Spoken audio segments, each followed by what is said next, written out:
আজ আপনাদের সাথে শেয়ার করছি sesame fish fry. Sesame fish fry হলো তিল দিয়ে ফিশ ফ্রাইটাকে কোট করেছি এবং কি কি মশলা ব্যবহার করলাম তার সাথে চলুন তাহলে দেখতে থাকি।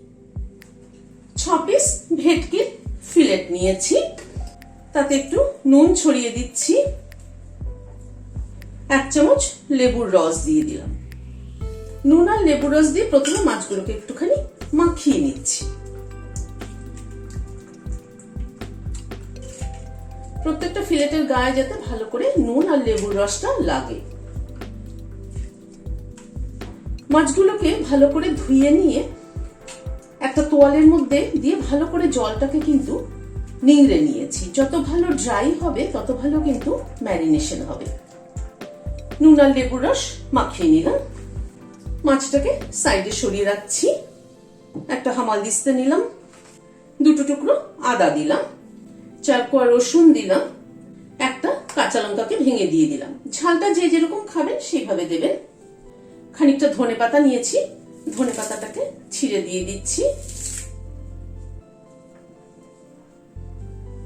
অল্প একটু পার্সলে পাতা দিলাম। পার্সলে আমার কাছে অ্যাভেলেবেল ছিল তাই আমি দিলাম, এটা অপশনাল, থাকলে দেবেন, না থাকলে স্কিপ করবেন। একটা ছোট পেঁয়াজকে ছোট ছোট করে কেটে দিয়ে দিলাম। অল্প একটু নুন দিয়ে দিলাম, 8-10টা গোলমরিচ দিলাম। সবকিছুকে ভালো করে থেতো করে নিচ্ছি।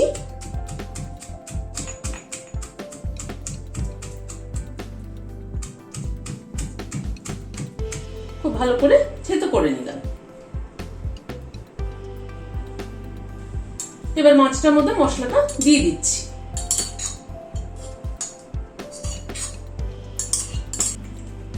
ভালো করে মাছটার গায়ে মশলাগুলো মাখিয়ে দিচ্ছি।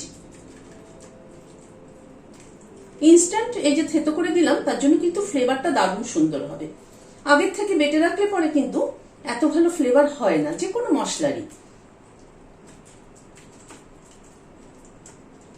গন্ধটা কিন্তু দারুণ বেরোচ্ছে। ভালো করে রাগ করে করে মাছটার গায়ে মাখিয়ে দিতে হবে। ভালো করে মাছটার গায়ে মশলাটাকে মাখিয়ে দিলাম।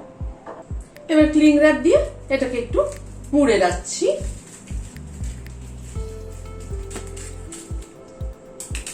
ক্লিং র্যাপ দিয়ে মুড়ে রাখলাম এই জন্য যে ফ্লেভারটা ইনট্যাক্ট থাকবে। এভাবে ঘন্টাখানেক রেখে দেবো, হাতে সময় থাকলে আরো বেশি রাখলেও ভালো। মাছটাকে ঘন্টাখানেক মতো ফ্রিজে রেখে দিয়েছিলাম। এবার ক্লিং র্যাপটা খুলে নিচ্ছি। এখানে একটা ডিম নিয়েছি, ডিমটাকে ফেটিয়ে নিচ্ছি। মাছটাকে একটু সরিয়ে নিচ্ছি। এখানে একটা প্লেটে ময়দা নিয়েছি। এবার 1 পিস মাছ তুলে নিচ্ছি। প্রথমে ময়দার মধ্যে জাস্ট একটুখানি কোট করে নিচ্ছি। তারপরে ডিমের মধ্যে দিয়ে দিলাম।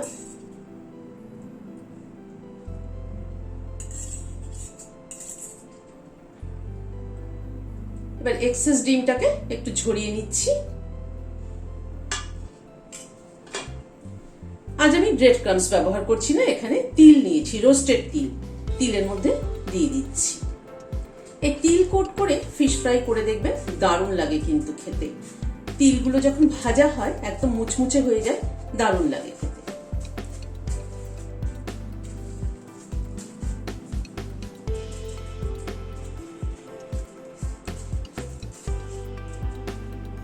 তিলের মধ্যে দিয়ে এরকম করে চেপে একটু কোট করে নিচ্ছি তিলটাকে।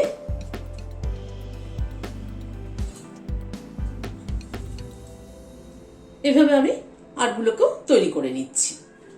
ফিশ ফ্রাই গুলোকে তৈরি করে নিলাম।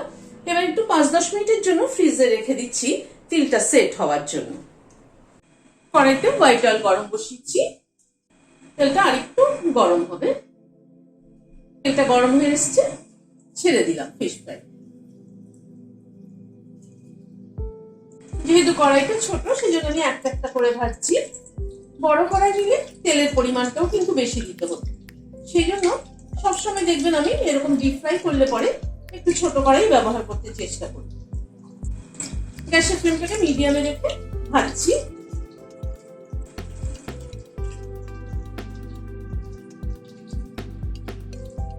মিনিট 2-3 সময় ধরে ফিশ ফ্রাইটাকে ভেজে নিলাম। এবার তুলে নিচ্ছি, একটু সাইড করে তেলটাকে ঝরিয়ে নিচ্ছি।